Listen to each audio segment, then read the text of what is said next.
Cher Antony, c'est avec un grand plaisir que je peux te recevoir ici à Paris. La France, tu le sais, est profondément attachée à l'alliance qui l'unit avec les États-Unis d'Amérique dans le cadre de l'OTAN, dont nous célébrons d'ailleurs les 75e anniversaire et aussi dans le cadre évidemment de nos relations bilatérales. Pendant presque 2 siècles et demi, nous avons toujours été ensemble de tous les combats avec les États-Unis d'Amérique pour la liberté. Les États-Unis savent ce qu'ils doivent à la France, mais je peux te dire très concrètement qu'ici en France, nous savons, la France sait ce qu'elle doit également aux États-Unis dans son histoire. En ce 80e anniversaire également du débarquement, nous aurons d'ailleurs l'occasion de le redire avec force, notre amitié franco-américaine, le 6 juin prochain sur les plages du débarquement. Et c'est dans cet esprit de liberté qui nous anime notamment, et c'est aussi cet même esprit de liberté qui nous a conduits à soutenir ensemble l'Ukraine. La Russie, vous le savez, mesdames et messieurs, mène depuis 2 ans une agression injustifiable contre un pays libre et souverain, non content d'ailleurs d'opprimer son propre peuple. Vladimir Poutine veut soumettre le peuple ukrainien, mais 2 obstacles aujourd'hui l'en empêchent depuis maintenant 2 ans. D'abord, bien sûr, le courage qu'on doit saluer ici des Ukrainiens qui, depuis maintenant 2 ans, repoussent les assauts de l'armée russe. Leur combat est un combat de légitime défense, un droit garanti d'ailleurs par la Charte des Nations Unies. Ce combat, il est juste et il faut systématiquement ici le rappeler. Ensuite, c'est la détermination des pays qui soutiennent l'Ukraine, notamment à maintenir son niveau de mobilisation dans la durée. La réunion ministérielle de l'OTAN à Bruxelles, d'ailleurs, doit demain être l'occasion pour nous d'intensifier notre soutien à Kiev et d'envoyer un signal très très clair de notre détermination à soutenir l'Ukraine dans la durée. La conférence de Paris du 26 février était également une étape décisive en ce sens et nous mettons dorénavant en œuvre les conclusions dans un certain nombre d'ailleurs de coalitions de pays couvrant les besoins des Ukrainiens avec les États-Unis. Cher Antony, nous coprésidons également la coalition sur l'artillerie dans laquelle nous poursuivons la mise en œuvre d'une partie de nos initiatives. Pour affaiblir ce soutien, la Russie recourt également, et je l'ai dit souvent ici en conférence de presse, au mensonge et à la manipulation de nos opinions publiques. Je sais qu'elle finance notamment des ingérences, promeut des faux médias, accuse l'Ukraine et l'Europe de crimes commis par d'autres. Dernièrement, Daesh. C'est d'ailleurs une manière assez grossière de masquer le fait que la Russie s'est trompée d'ennemi en négligeant le risque du terrorisme islamique sur son territoire. Nous serons d'ailleurs déterminés en Europe à contrer cette propagande. Et je vous le dis aujourd'hui, peut-être en guise également d'annonce, que la France proposera d'ailleurs prochainement un régime de sanctions dédié à ceux qui soutiennent les entreprises de désinformation et de déstabilisation de notre pays et de l'ensemble des Européens. C'est une discussion qu'il faut qu'on ait à 27, mais c'est une proposition française. Nous avons, cher Antony, évidemment évoqué le Proche-Orient. Permettez-moi d'abord d'exprimer notre condamnation ferme à la frappe israélienne qui a conduit à la mort de 7 humanitaires de l'ONG World War Central Kitchen. La protection du personnel humanitaire est un impératif moral et juridique auquel tout le monde doit se tenir. La situation, vous la connaissez, la situation humanitaire sur place est catastrophique et s'aggrave de jour en jour. Rien ne justifie d'ailleurs une telle tragédie. Dans ce contexte, les décisions du Conseil de sécurité doivent être mises en œuvre, y compris la résolution 27-28, récemment adoptée. Que dit-elle ? Elle dit tout simplement que tous les otages doivent être libérés immédiatement et sans condition, qu'un cessez-le-feu immédiat et durable doit garantir la protection de tous les civils et l'entrée massive d'aide humanitaire. Et dans ce contexte, j'ai pu présenter également au secrétaire d'État les initiatives de la France au Conseil de sécurité et je pense qu'il est possible de créer un consensus à New York sur la base d'une solution à deux États, sur une paix juste et durable entre Israéliens et Palestiniens, sur des garanties de sécurité de part et d'autre. J'ai trouvé d'ailleurs constructif nos échanges, une approche constructive. Je continuerai dans les prochaines semaines, dans les prochains jours, à faire ce travail auprès des acteurs de la région et auprès également des membres du Conseil de sécurité, d'ailleurs qu'ils soient élus ou membres permanents. Nous devons également éviter l'escalade régionale, je pense notamment au Liban. Nous avons également évoqué cette question où la France a fait des propositions accueillies favorablement par les parties libanaises. Je continuerai également à parler à tous les acteurs qui sont intéressés. Tous les acteurs, y compris l'Iran, doivent s'abstenir de rechercher l'escalade. Nous avons également évoqué la guerre au Soudan, une des pires crises humanitaires au monde. Un an après d'ailleurs le début du conflit, nous organiserons à Paris le 15 avril une grande conférence humanitaire sur le Soudan, présidée par la France, l'Allemagne et l'Union européenne. Nous devons nous mobiliser sur cette grande crise qui est clairement oubliée, à la fois des médias et des responsables politiques. Et je sais que je peux compter en tout cas sur l'investissement des États-Unis, cher Antony, pour faire que cette conférence soit un succès au service des populations en détresse. Enfin, une autre crise qui préoccupe la France et les États-Unis au Caucase Sud. Nous avons réaffirmé notre attachement à l'intégrité territoriale de l'Arménie, aujourd'hui mise en cause par l'Azerbaïdjan. Je veux redire ici ma préoccupation face à l'emballement et à la rhétorique azerbaïdjanaise, la multiplication des fausses informations émanant de Bakou et tendent d'ailleurs à imputer à l'Arménie la responsabilité d'une escalade qu'elle est peut-être la seule aujourd'hui à vouloir éviter dans cette partie du monde. Je veux je vois d'ailleurs dans ces exercices de propagande beaucoup de similitudes avec ce que la Russie impose à l'Ukraine. Et je pense que nous devrions, cher Antony, y être également très attentifs à 6 mois de la tenue de la COP 29 à Bakou. Voilà, monsieur le secrétaire d'État, pour cette courte introduction. Je me réjouis en tout cas de poursuivre ces échanges à Bruxelles demain.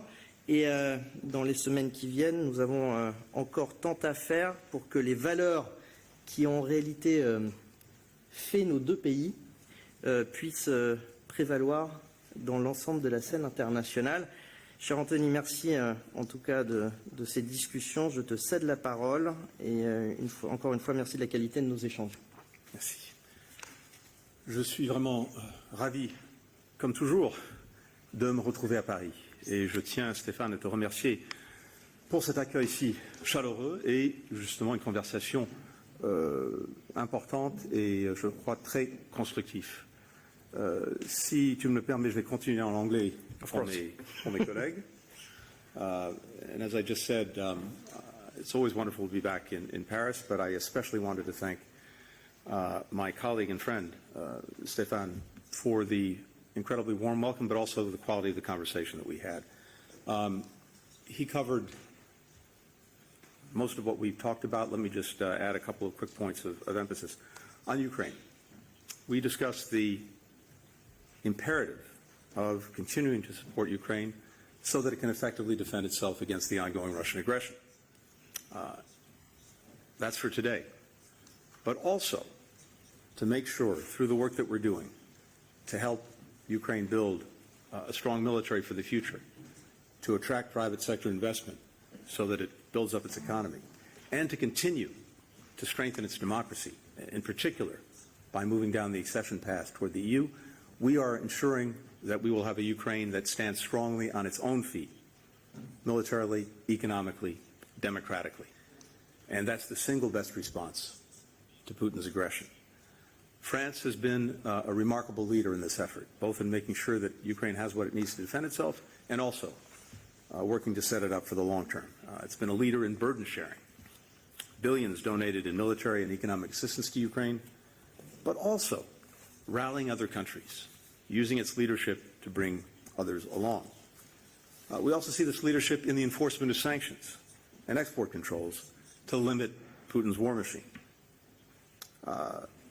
We are working day in, day out to effectively prevent the transfer of weapons and materials to Russia to fuel that war machine, to fuel its defense industrial base, including from Iran, from North Korea, and from China, something that we discussed today. This is not only a threat to Ukraine, it's actually a threat to European security as a whole. And so there's a strong interest on the part of France, on the part of all European countries, to do everything we can to prevent the ongoing bolstering of Russia's war machine. Part of our shared challenge, too, is making sure that we are continuing to build up and energize our defense industrial base. Earlier today, I had a chance to tour a factory where munitions are being produced. These munitions, French munitions, American munitions, munitions coming from other parts of Europe and well beyond, have been absolutely essential in ensuring that Ukraine could stand up against the Russian onslaught. We have to build a stronger allied defense industrial base that's capable of meeting the challenges of today, but also future challenges. And that's also one of the reasons why it is essential that the United States Congress pass President Biden's supplemental budget request as soon as possible, indeed, when it returns from its recess. That would further turbocharge our own defense industrial base while creating more good jobs in the United States. As Stéphane said, we also spent some time talking about the Middle East. We've been grateful for France's partnership on the crisis in the Middle East and indeed working together to prevent the conflict that we see in Gaza from spreading to other parts of the region. Both of us agree on the need to get to the quickest possible ceasefire, to allow the release of hostages, to enable the surge and sustainment of humanitarian assistance. As I mentioned, we're coordinating closely when it comes to Lebanon and trying to prevent any spread of the conflict there, finding a diplomatic way forward.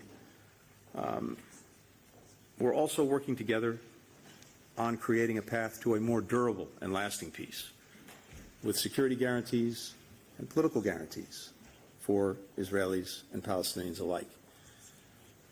Let me also reiterate what Stéphane said about the attack on the World Food Kitchen members, World Central Kitchen, excuse me. First, I can only say that for so many of us, we extend our condolences to the loved ones, to the families, the friends, the colleagues of those who lost their lives, as well as those who were injured.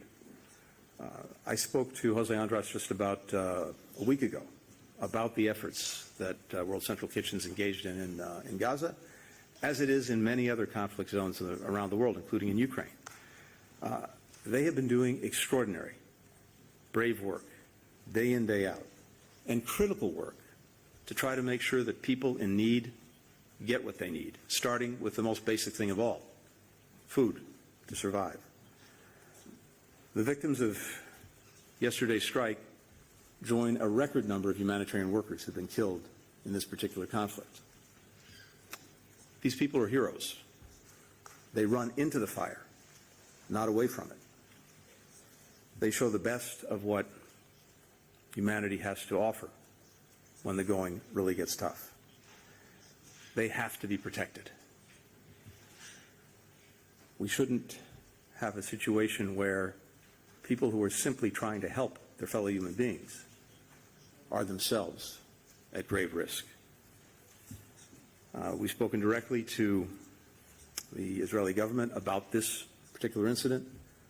We've urged a swift, a thorough, and impartial investigation to understand exactly what happened. And, as we have throughout this conflict, we've impressed upon the Israelis the absolute imperative of doing more to protect innocent civilian lives, be they Palestinian children, women, and men, or be they aid workers, as well as to get more humanitarian assistance to more people more effectively. Finally, let me just say that as you heard from Stéphane, we touched on a number of other issues. I think what we see is an extraordinary convergence between France and the United States on the major challenges of our time. We're cooperating together to try to ensure a free and open Indo-Pacific. That means a region where countries are free to choose their own path and their own partners, where problems are dealt with openly, where rules are reached transparently and applied fairly, where goods, ideas, people flow freely and lawfully. We're proud partners in the Paris Climate Summit, including joint efforts to advance civil nuclear energy as a greener alternative. Finally, let me just say how grateful we are as well to President Macron for his longstanding leadership on some of the most important cutting-edge issues of the day. For example, all of the issues attendant to cyberspace, uniting governments, private sector, civil society around rules of the road that reflect our shared values and our shared interests. It is, I think, very fitting that we are celebrating two landmark anniversaries this year. The 80th anniversary of the liberation that Stéphane alluded to, as well as the 75th anniversary of NATO, the alliance, the defensive alliance that joins us together. In fact, the 80th anniversary of the liberation is a good reminder of why we decided a few years after the end of World War II to come together in that defensive alliance to help ensure that something like World War II would never happen again, to make clear that countries in the transatlantic space would look out for each other, have each other's backs, and in so doing, make it less likely that aggression would occur. So there's a lot to look forward to in the weeks and months ahead, even as we deal with the challenges of this moment, and I look forward to being back in France to do that. Thank you. Thank you.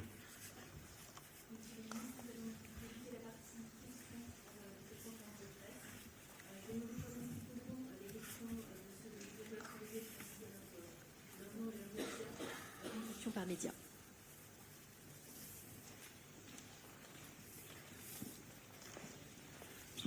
Thank you very much. Could you please stand up, please? Of course. Thank you. Don't drop the laptop, John. Sorry about this. Very disorganized over here. Mr. Secretary, as the leader of the U.S. Department that has approved the transfer of the vast majority of the Israeli bombs dropped in this conflict, do events like the bombing of the World Central Kitchen convoy give you pause about continuing the flood of U.S. weapons into Israel? And a second question for both of you, Secretary Blinken and Minister Séjourné, there has been a rise of Ukrainian strikes on Russian oil refineries. The West is fairly united in saying these strikes are justified. Do you think hitting these facilities is the right strategic approach for Ukraine?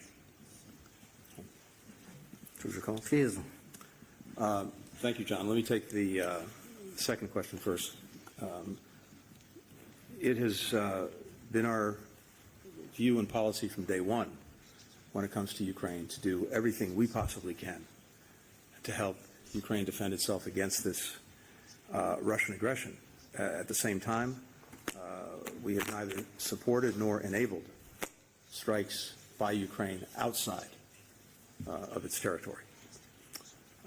With regard to arm transfers, look, I think it's very important to put this in its proper perspective and to understand what we're talking about. First, we have a long-standing commitment to Israel's security and to helping ensure its ability to defend itself. That's been a policy from administration to administration, Republican, Democrat, back and forth. And indeed, that policy developed over many years, developed into successive agreements between the United States and Israel, long-duration agreements, 10 years in this case, to provide military assistance over that time frame to about $3 billion a year. That's the system that's in place, and it's long been in place. These arms transfers, every single one, happens consistent with statutory and policy requirements. That includes both informal and formal notifications to Congress, And it's what we do with every country with whom we have a defense relationship that involves the sale or transfer of arms. Now, the other important piece of context is this. With Israel, and this is also true with other countries, there are a number of open cases, open requests of previously notified cases which have not been fully fulfilled or completed. In the case of Israel, for example, there are many requests that were made and were notified to Congress and agreed to that go back a decade or more. And it takes time often to produce the material or the weapons in question, the parts, etc. These complex systems, simply put, can take years to actually allow us to fulfill the request and the agreement. So many of the cases that you occasionally report on now underwent congressional review years ago and were notified years ago, well before the conflict in Gaza started. Isn't that more of a problem, though, because they were approved in a non-wartime context? Well, the Congress never had a chance. let me come to that, because again, all of this context is very, very important. We, of course, also go out of our way to make sure that we're actually going above and beyond the law and what's required. In briefing Congress, we go to the relevant oversight committees. We make sure that they're aware of ongoing transfers above the statutory threshold, even ones that they've approved a long time ago. And even when there's no requirement that there be additional notice or additional approval of any kind. Now, we've been focused on trying to make sure that October 7th can never happen again. But having said that, the security relationship we have with Israel is not just about Gaza, Hamas, October 7th. It's also about the threats posed to Israel by Hezbollah, by Iran, by various other actors in the region, each one of which has vowed, one way or another, to try to destroy Israel. So the weapons, the systems that Israel has sought to acquire, and as I said, have been contracted in many cases over many, many years, go to self-defense. They go to deterrence, trying to avoid more conflicts. They go to replenishment of their supplies and their stocks. So that's the system that's in place, has been in place for a long time, and one that continues. Now, as to the conflict in Gaza, from day one, we have worked to impress upon Israel the imperative of protecting civilians, of adhering fully to international humanitarian law, to the law of armed conflict. That is something that we are looking at and review on a regular basis, and that we're engaged with Israel on a regular basis, including as recently as yesterday when we met by video with the Israeli delegation. Merci. Je vais être assez clair et direct, puisque pour ce qui est des attaques ukrainiennes sur les raffineries russes, le sujet est presque sans commentaire de notre part. L'Ukraine agit en légitime défense. Et nous considérons que c'est la Russie l'agresseur. Et dans ces conditions, il n'y a pas beaucoup d'autres commentaires à faire. Je crois que vous m'aurez compris. Une question de la presse française. Bonjour, Delphine Touitou de l'agence France Presse. J'ai une question concernant le raid israélien sur le consulat. La question s'adresse à vous deux, messieurs, s'il vous plaît. Sur le consulat iranien à Damas. Je voulais savoir si vous redoutez une escalade dans la région. Et j'ai envie de poser la question qui est presque en follow-up avec ce qui s'est passé à Gaza récemment. Est-ce que Israël a franchi des lignes rouges d'après vous, et quelles seraient les lignes rouges d'après vous à Gaza ou ailleurs concernant la façon dont agit Israël en ce moment? Je commence? Oui, je t'en prie. Bon. pour être très clair, tout le sens de notre action depuis le début, et je crois que le secrétaire d'État est dans la même dynamique, est d'empêcher l'escalade régionale. Tout le sens de l'action est d'empêcher l'escalade régionale. Et il y a des acteurs qui cherchent d'évidence l'extension du conflit. Au nord Israël, en mer Rouge, on en a discuté, on l'a déjà commenté beaucoup ici, dans les frappes contre les États-Unis, en Syrie ou en Irak d'ailleurs. Et donc le risque d'embrasement est entièrement leur responsabilité. Voilà. Donc moi, je n'ai pas, y compris de qualification à faire, mais à vous dire que tout le sens de notre action est d'empêcher cette escalade et que, dans ce cadre-là, nous nous abstiendrons de qualifier ce qui s'est passé. Et je ne peux que vous dire la même chose, c'est exactement la même approche. On travaille ensemble très étroitement, justement pour éviter une escalade, que ce soit au Liban, que ce soit en Irak, que ce soit en Syrie, que ce soit la mer Rouge, au Yémen, etc. Et en ce qui concerne les frappes en Syrie, nous essayons de connaître les faits. Nous sommes en train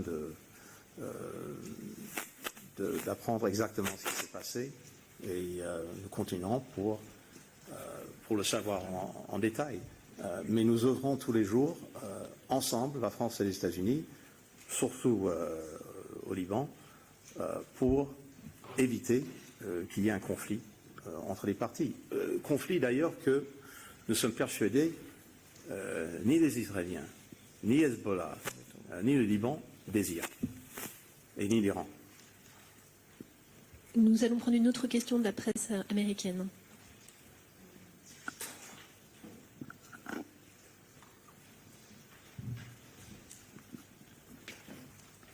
Thank you. Hi, Simon Lewis from Reuters. I just firstly wanted to come back to the issue of the World Central Kitchen workers, the 7 workers who were killed by an Israeli strike. I had the honour of actually knowing one of them, Zomi Frankom, and I can testify to her zest for life, kindness, and selflessness that we could see in the work that she was doing. You know, this morning I've seen an image of her Australian passport covered in blood. It's quite striking. Secretary Blinken, you've been warning for several months about the need for more humanitarian aid to get into Gaza. You recently talked about the near-famine conditions there. This is the reason why these World Central Kitchen workers were there. You've called for an investigation, but this isn't the first time that aid convoys have been hit. This isn't the first time that the Israelis have been taking action that's restricted aid, both going into the Gaza Strip and being distributed. So I really wanted to ask, are you going to do more if this continues? This has continued for months. You know, is there more than you can do than simply raise these issues with the Israelis? And if their investigation comes back with certain findings, you know, is there some action that the United States, as the main backer of Israel, is going to take regarding that? And secondly, France has proposed a new UN Security Council resolution on Gaza that goes further than the one that the US abstained on last month, calls for decisive and irreversible measures taken by parties towards a two-state solution. Secretary Blinken, you've called for a pathway to a two-state solution, a Palestinian state. So will you support such a resolution? And to the Foreign Minister, regarding that resolution, are you assured of having US support for that? The US has used its veto several times since October to block resolutions on Gaza. So would you call on Secretary Blinken to not use the veto in this case? Thank you. Simon, with regard to humanitarian assistance, going back to the very first trip that I made to Israel after October 7th, a few days later, in every trip subsequent to that, I and many others, starting with President Biden, have worked to impress upon Israel the moral, the strategic, the legal imperative of doing everything possible to provide humanitarian assistance to people who need it. And of course, we've seen Israel take important steps over the last 6 or so months, whether it was opening Kerem Shalom, whether it was actually starting by opening the Rafah crossing to begin to allow assistance in, Kerem Shalom, guaranteed fuel deliveries, flour through the Ashdod port, opening a new gate, 96 gate, just a couple of weeks ago. Now the maritime corridor that many of us are working to establish. They've taken steps, but it is, simply put, insufficient. It is not enough to meet the needs of the children, the women, the men in Gaza who remain caught in a horrific crossfire of Hamas's making.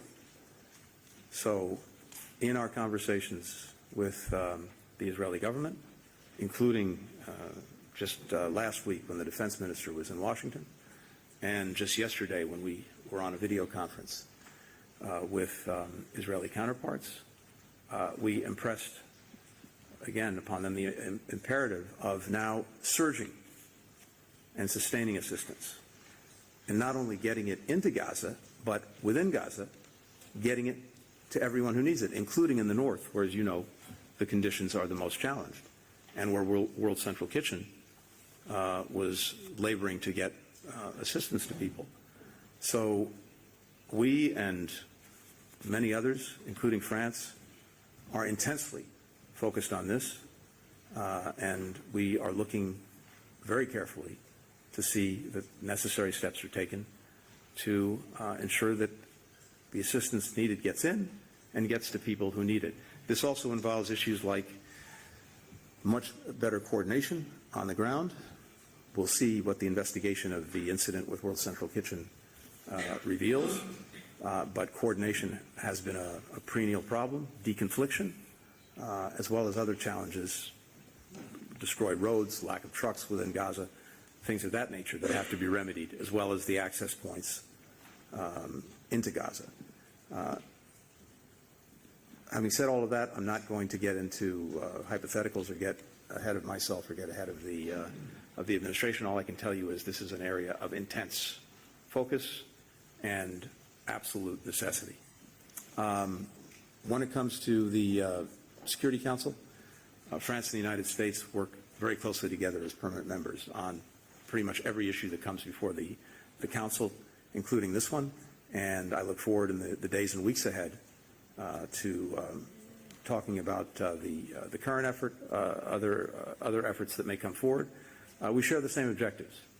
I think, based on my conversations with Stéphane, I think we both agree that getting an immediate ceasefire to enable the release of hostages and the surging of humanitarian assistance would be the best next step that we could have to actually really change things on the ground. So we want to make sure that we're maximizing the efforts to do that. Negotiations with regard to a ceasefire and the hostages are ongoing. We also agree that we have to find a path to a durable, lasting peace for Palestinians and Israelis alike. And we both agree that ultimately that has to include the establishment of a Palestinian state with necessary security guarantees for Israel. So we're aligned on the fundamentals, and we'll be talking in the days and weeks ahead about any of the measures that are before the Council. Oui, de notre côté, nous avons déjà salué la semaine dernière l'adoption de la résolution, et nous appelons d'ailleurs les parties à respecter le contenu. S'il n'y a pas de respect du contenu, il n'y a plus de droit international et il n'y a plus de réglementation multilatérale. La France est également, et vous l'évoquiez, à l'initiative pour travailler au Conseil de sécurité, avec d'ailleurs ses partenaires, dont les États-Unis, sur les paramètres de cette sortie de crise, notamment les paramètres politiques. Alors il y a plusieurs endroits où on discute des paramètres politiques, fois dans un certain nombre de cercles diplomatiques où on construit autour de la solution d'ailleurs à deux États l'ensemble des dispositifs qui pourraient être la voie de déboucher sur la crise politique, mais accompagné effectivement d'un cessez-le-feu, de l'entrée d'aide humanitaire et d'un dispositif politique qui nous permette de garantir la sécurité de part et d'autre. Et puis, nous avons également discuté avec le secrétaire d'État, et c'était aussi le sens de ma visite en Égypte avec mon homologue égyptien jordanien. C'est également une partie de la visite que j'ai effectuée au Guyana, qui est également membre élu du Conseil de sécurité des Nations Unies, sur ces périmètres justement de sortie de crise et une éventuelle résolution. Pour tout vous dire, nous allons continuer à concerter l'ensemble des membres du Conseil et plus largement, je pense, les pays qui sont dans la région. Et nous devons pouvoir, et c'est notre intuition et notre certitude, trouver un consensus qui est le plus large possible autour de la sortie de crise durable. Ça doit en passer par une nouvelle résolution. Ça en passera par une nouvelle résolution. S'il peut y avoir un autre biais, il y en aura un autre. Mais en tout cas, je pense que c'est de la responsabilité de la France d'entrevoir cette solution. Nous allons prendre une dernière question pour la presse française. Merci, Philippe Ricard pour le journal Le Monde. À propos de l'Ukraine, je voulais savoir si les points de vue entre la France et les États-Unis étaient rapprochés sur la possible invitation de l'Ukraine à rejoindre un jour l'OTAN. Est-ce que vous en avez discuté aujourd'hui, en prélude bien sûr au sommet de Washington en juillet? Et puis, petite question à propos de l'Iran vis-à-vis de l'Ukraine. Est-ce qu'on sent un regain d'inquiétude des autorités occidentales à propos de la livraison de missiles iraniens à la Russie dans le conflit en Ukraine? Où en est-on? Quelles sont les informations que vous avez à ce sujet? Merci.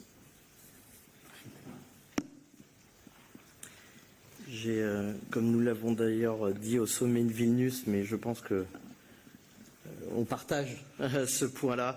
Les États membres de l'OTAN s'engagent à soutenir les réformes de l'Ukraine dans la voie de l'intégration, évidemment, à l'OTAN. Et nous devons d'ailleurs travailler à ce sommet de l'OTAN, à celui d'abord de l'unité. Et je pense que c'est important. Je pense que et la France et les États-Unis sont attachés à cette unité sur ce sujet-là. Et donc, dans les prochaines heures, dans les prochains jours, je pense qu'on confirmera une unité des pays de l'OTAN autour de cette formule qui devrait rester la même, celle de Vilnius. Effectivement, nous avons évoqué un peu le sommet de l'OTAN et l'Ukraine, mais nous en parlerons beaucoup plus en détail dans les jours qui viennent à Bruxelles, lors de la réunion des ministres des Affaires étrangères de l'OTAN. Comme les alliés ont dit à Vilnius, l'Ukraine sera membre de l'OTAN. Pour nous, il est question d'avoir une très bonne et une très claire feuille de route pour arriver à cette conclusion. Et je crois que le sommet de l'OTAN, 75e anniversaire, justement, sera très concentré sur, de façon très concrète, comment établir cette feuille de route, ou pour utiliser notre image, le pont nécessaire pour l'aboutissement de l'Ukraine comme membre de l'OTAN. Et en ce qui concerne les missiles venant de l'Iran, qui arrivent en Russie et qui sont utilisés contre le peuple ukrainien, effectivement, nous l'avons évoqué, nous travaillons ensemble pour essayer d'interrompre ou sinon de pénaliser tout apport de ce genre de soutien, que ce soit de l'Iran, de la Corée du Nord ou autre, y compris la Chine. Et c'est aussi quelque chose qu'on évoquera sans doute avec nos collègues de l'OTAN dans les jours qui viennent. Merci, Monsieur les ministres. Cette question conclut la conférence de presse. Merci de votre participation.